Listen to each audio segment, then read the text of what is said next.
S'il y a bien quelque chose d'intéressant qu'on a découvert directement ici au Salon du VR, eh bien, c'est un Jeep Rubicon et préparez-vous, c'est pas n'importe lequel, c'est le camion, mais regardez ce qu'on a dans la boîte.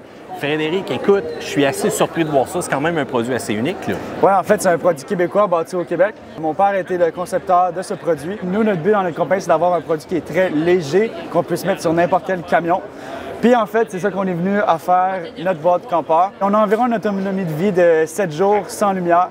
On peut vraiment aller off-grid. On a une toilette écologique qu'on peut mettre dans la nature sans avoir à stresser pour que ce soit n'importe quoi dans la nature. C'est sûr qu'avec un Jeep comme ça, on peut vraiment aller n'importe où. Il n'y a rien qui nous empêche de vraiment aller en off-road.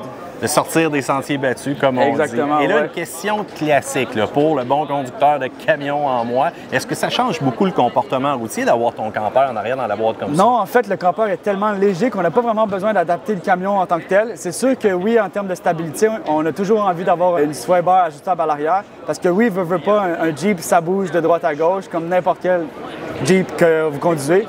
Puis en fait, on n'a vraiment pas besoin de modifier absolument rien du camion parce que le campeur est tellement léger que le camion, il s'adapte sans même que le campeur soit là. Déjà qu'un Jeep Gladiator, c'est très solide, bien tant mieux, ça va bien avec cette boîte-là. Parle-moi un peu des voyages qu'on peut faire. Où est-ce que tu es allé avec un kit comme ça? En fait, nous, ce qu'on a fait, c'est avec ce camion-là, on a parcouru 35 000 km.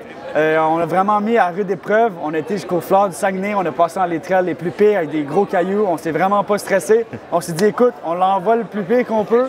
Puis ça casse, puis ça passe, ça passe. Fait qu'on est vraiment allé le tester à rude épreuve.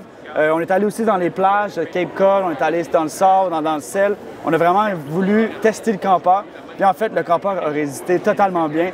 Puis c'est ce qui nous a fait le goût d'en bâtir plus, puis justement de partir notre propre compagnie.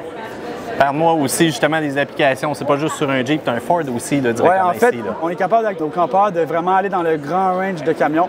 C'est-à-dire on fait des boîtes de 5 pieds, 5 pieds et demi, 6 pieds, 6 pieds et demi. Vous avez une boîte de 8 pieds, il n'y a pas de trouble. On a un moyen de faire un coffre à l'avant avec du rangement. C'est surtout aussi que nos campeurs sont tellement légers qu'en fait, ils peuvent être sur n'importe quel camion sans avoir à porter vraiment une modification à la suspension, aux roues. On respecte vraiment le payload du camion. Pas besoin d'avoir un 2500. Frédéric, exact. Si on veut plus d'informations, où est-ce qu'on va? Bien, en fait, si vous voulez me contacter, on a notre site web qui s'appelle nextrv.com. Puis en fait, vous envoyez un email, puis ça va me faire un plaisir de répondre à vos questions.